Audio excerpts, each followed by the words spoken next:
So, celestial shade, so called because of a story where a chunk of it fell down from the sky and formed into a ginormous mountain. Its basic ability is to affect polar molecular bonds. Those are the things that hold molecules together.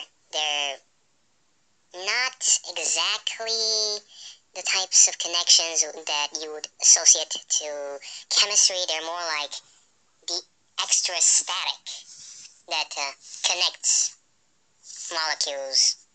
It's a water thing. Look up water. It has to do with why water is heavier at 2 degrees above freezing than it is as ice. So these connections allow the person using celestial shade, white colored shade, to essentially not exactly levitate, but yet technically it counts as levitation.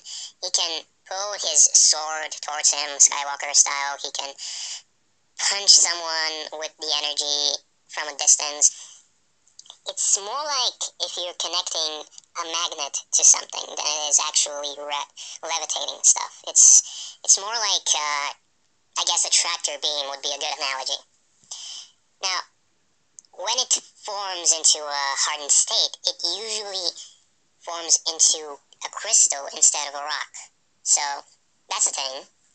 And basically, when you use it near water, the water could turn into ice because of the effects of the celestial shade.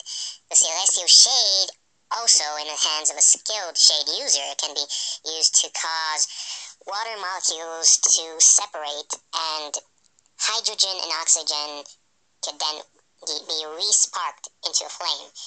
It has the ability to charge up a static shock, a weak static shock, not like the spiritual shade, which can absorb static energy and emit it as a punch. It can basically cause a boom out of water.